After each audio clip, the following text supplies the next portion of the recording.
Objection to that motion right there, Your Honor. I didn't refuse counsel. They've refused me. Them not telling you what you want to hear is not the same as being ineffective, okay?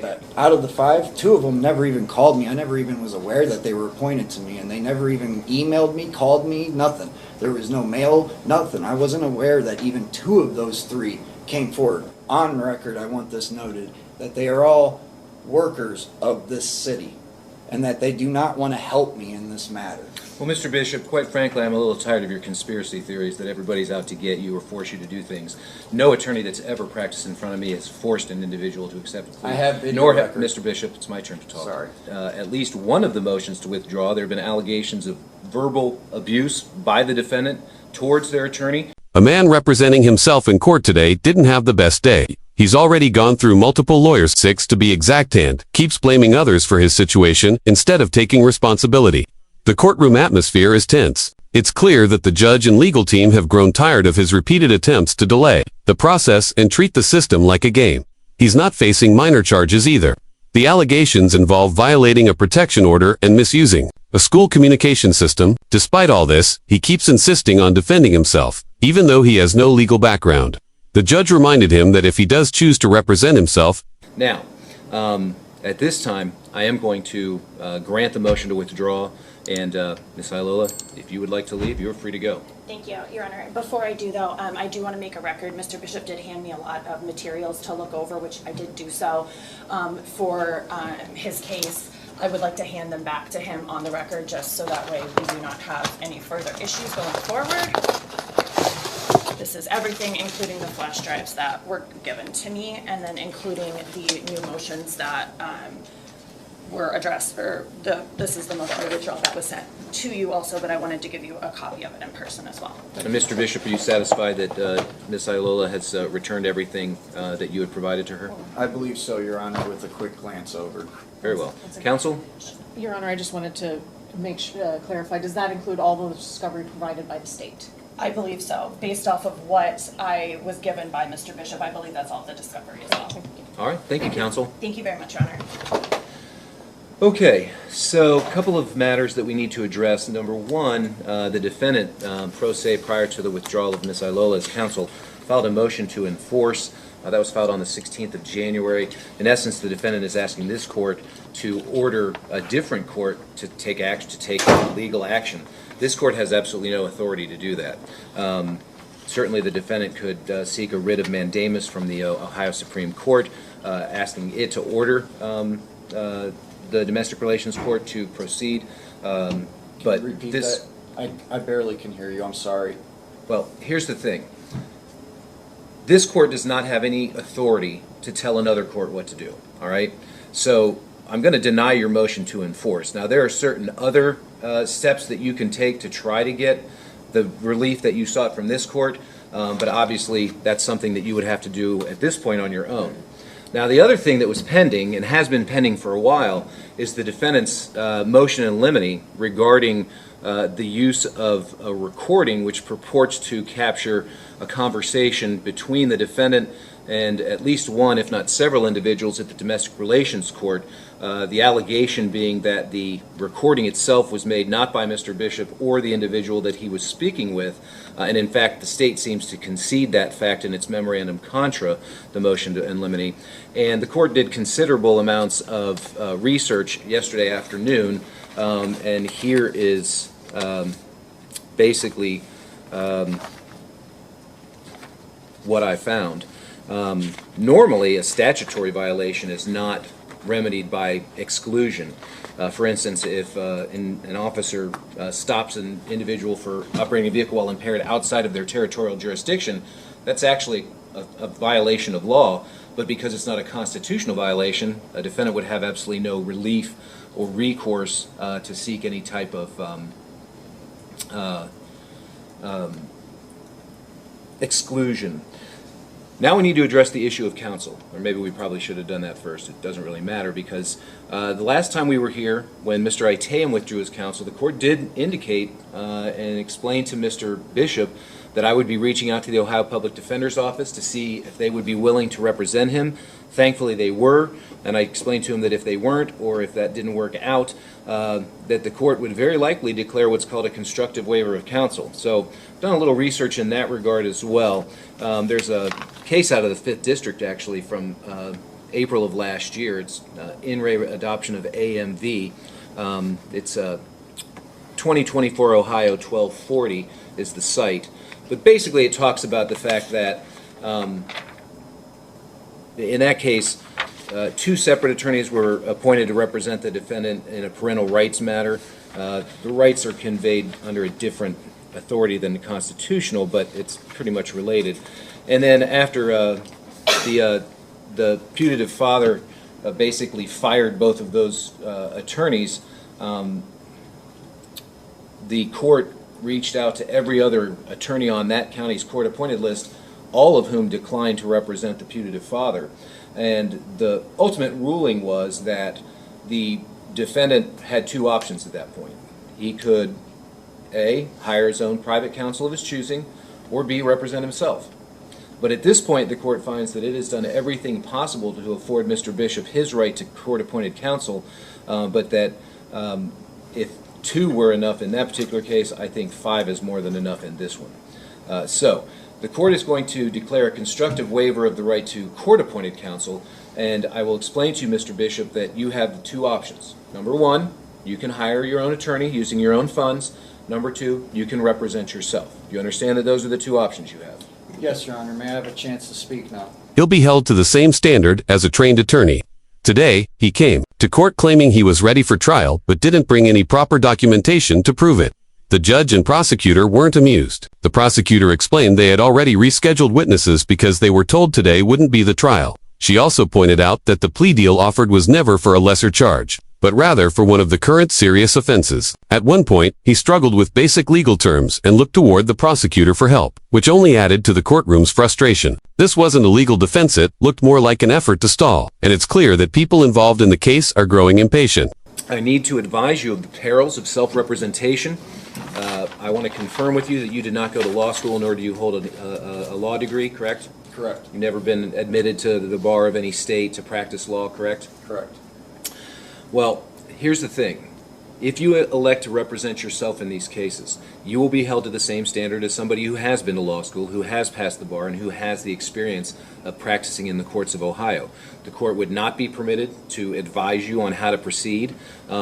You could very well miss certain opportunities to improve your circumstances or plead your case.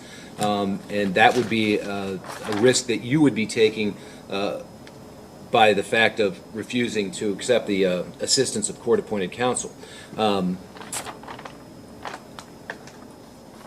Objection to that motion right there, Your Honor. I didn't refuse counsel. They've refused me. I would like that worded correctly. Sorry. Well, Mr. Bishop, here's the thing. They have all told me. Here's the thing, Mr. Bishop. Yeah. Them not telling you what you want to hear is not the same as being ineffective, okay? You may disagree with what they have to tell you, but they know more about the law than you do. I'm fairly confident in stating that. That wasn't the case, Your Honor. I was being forced to take a plea deal when I wanted to come to trial. That is illegal. That is against my judicial standards of right. Every single attorney you have given me so far has told me to take the disorderly conduct on this telephone harassment and they'll dismiss the VPO. And every single one of them has told me this plea deal that they are going to come to the prosecutor with and that they want me to take that. And I've said, no, don't you dare go to the prosecutor with that. I want a trial, and that's what I want. And they have all came up with this phenomenon of a idea.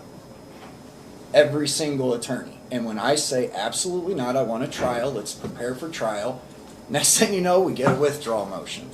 Me and her didn't have no quarrel.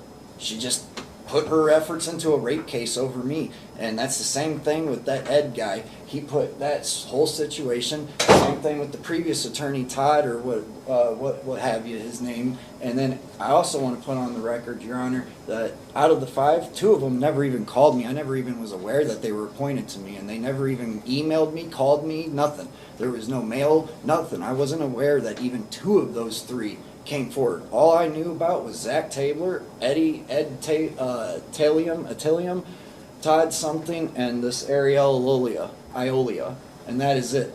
4 attorneys. That is it. The other one, and you had told me last time we came that there was 2 or 3 of them that withdrew themselves, Your Honor. I've never even seen or talked to them. I didn't even know they were my attorneys appointed.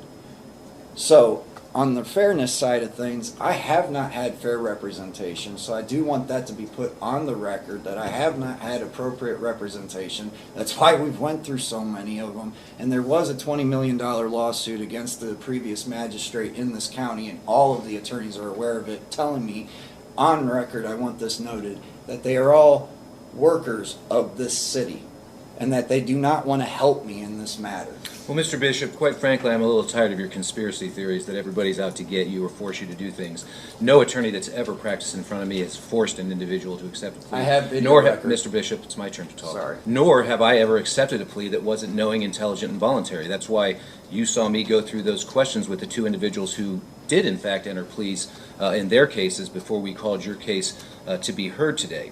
I will put on the record that in at least one of the motions to withdraw, there have been allegations of verbal abuse by the defendant towards their attorney, and there have been informal allegations that perhaps there may have even been threatening language used towards those attorneys. So the defendant's objection is noted, but he has waived his right to have court-appointed counsel by basically plowing through these attorneys. And whether it's 5 or whether it's 3, I can't get anybody else to accept representation of you, Mr. Bishop.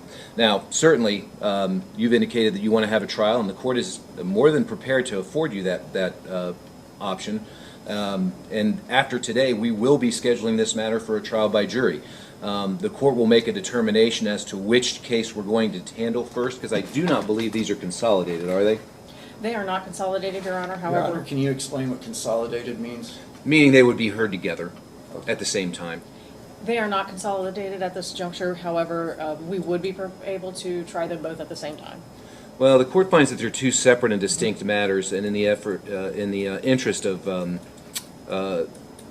safeguarding the defendant's rights against undue prejudice, I do believe that they're completely unrelated in that one involves an allegation of harassing phone call to court personnel, where the other simply involves an allegation that a phone call was made to a school where the defendant's children were enrolled, but that he was subject to allegedly a protection order that prohibited him from contacting the children's school.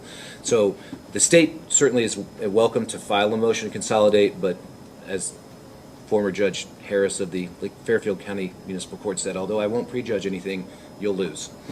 That being said, we will schedule this matter for trial probably within about the next 30 days, Mr. Bishop.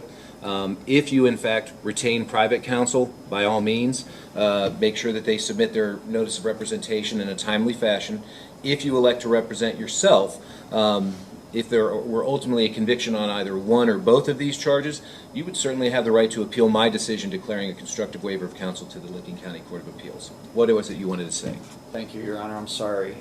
If I don't speak, I lose it. So I'm not my father, so I'm not a professional, as you said. So I'd like to just make a motion right now. I was under the impression we were going to trial today, and that is what I came here prepared 100% for a trial today for the VPO. I am going to ask for a continuance and ask that we push the telecom harassment out for a few months, because I do want to retain counsel. I'm going to sell my father's Mustang and retain counsel. So it's going to take me at least a little while, and I'm in school right now at C-Tech for 5G broadband. So and it's already paid for. I've already put $2,200. This case is over a year. My life doesn't stop. I've got kids. I got child support. I have to work, and I got to go to school. So I'm asking that my graduation is after March 20th. We've pushed this out this long. I ask that if we do the telephone harassment, that we do that one past March 21st, so I can graduate. As for the VPO, I would like to make an oral motion right now and agree to your waiver to counsel for myself, and I don't need appointed counsel. I will represent myself on a separate matter of the VPO, and let me get the case number for you, Your Honor, for the record. Do you want me to stand on this, Your Honor? You don't need to stand when you address the court. That's all right. I would like the case number 23 CRB 1774A. to note that I will represent myself on the VPO, Okay. and that I am going to request today as well an oral motion of dismissal, because I was under the impression of a trial today. I am prepared for trial. If state is not prepared for trial today, I ask that they withdraw and dismiss. All which right, is Ms. my Yeager? Your Honor, Mr. Bishop speaks prematurely about our preparedness. However, in speaking with court staff yesterday, we were instructed to call off our witnesses for the VPO case. So we would be unable to proceed, but we did that based on the impression that this matter would not be going forward today. Regarding... Objection. I'm I not do You have to I'm let not- her talk, Mr. Bishop. Regarding the pushing the telecommunications harassment case to after March, we would object to that. These cases are from 2023. This has already gone on long enough. The defendant has a right to a fair trial, but the victims also have a right to a speedy trial as well. So we would object to just pushing that just so that he can graduate and sell his father's Mustang. Those are things that he should have already been prepared for.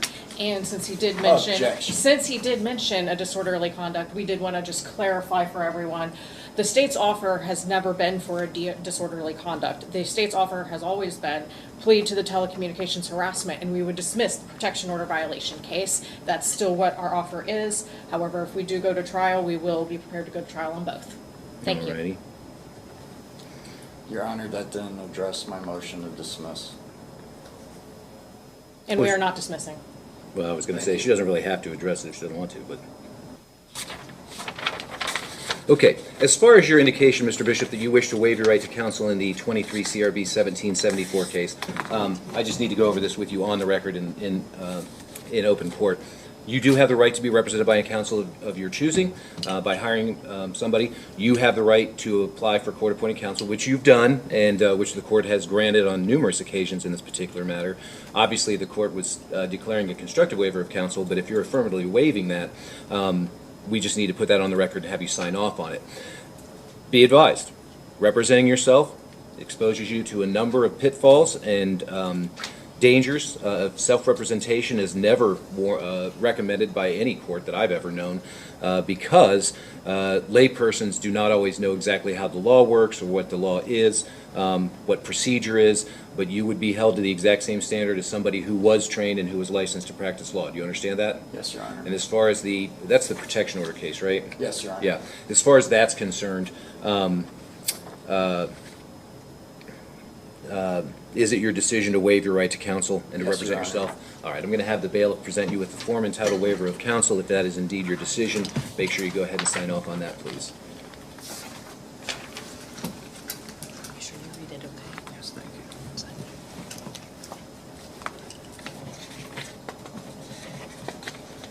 For the record, Your Honor, it does state on that paperwork the maximum penalty. We've never went over that. No one Okay, has. just to let you know, on both of these charges, the telecommunication harassment and the violation of protection order charges, they're first-degree misdemeanors. Each carry up to 180 days in jail, up to a $1,000 fine.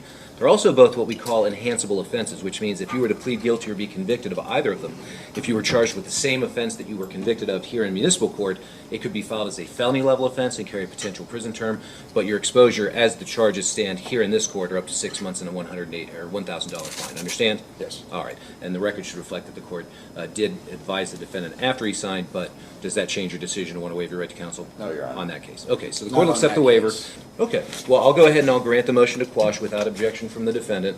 The other motion was to either quash the subpoena ordering Magistrate Kokensparger to appear for purposes of testimony, or in the alternative, because he had some sort of a conflict this morning, allow him to appear in the afternoon. Do you want to speak to that, Mr. Bishop? I would object to that. As the prosecution has already stated, we've pushed this matter out forever, and he is crucial for the VPO situation because of his November 7th, 2023 hearing. And he is a crucial, I believe the word is alibi to the, or notice of justice is what I read about. In the end, the court clarified that he'll be allowed to represent himself, but he must fully understand the risks involved. The judge also reminded him that this case has already gone on for quite some time, and it's time to move forward properly. Which is why I pushed for the enforcement. But yes, his testimony on that date is crucial to my case, and that is why I believe he should be subpoenaed, because I have a right to face my accusers. He is one of my accusers. Well, actually, the accusation is that you made a phone call, not that, I mean, you can't, I suppose you could attack the validity of a protection order, whether it was actually in effect at the time, but relitigating whether it should have been granted is not on the table. That's not relevant to the determination about whether or not you violated it. So I'm going to grant the motion to quash it this time unless the defendant can show with more specificity the relevance that Magistrate Kokensparger holds to the violation of protection order charge. So, and I want to say this as well. I think you issued the subpoenas in the 1774 case, and that's the one it should have been, and I put these two motions in the wrong file.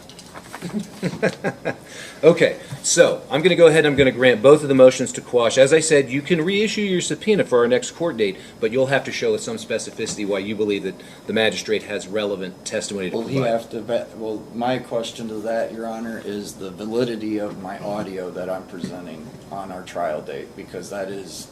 Well, I wouldn't, let me put it this way. If somebody subpoenaed my staff to produce a recording of court proceedings, I would not be the one who would authenticate it. It would be the person who created the recording. So again, this is something that you're going to have to figure out on your own, because I can't give you advice on how to proceed, but there is a means by which you can address the appropriate party to produce those materials. And again, that doesn't mean they're relevant, and that doesn't mean they're irrelevant, but it means you have to go about the proper channels and seek the proper sources for those things. All right?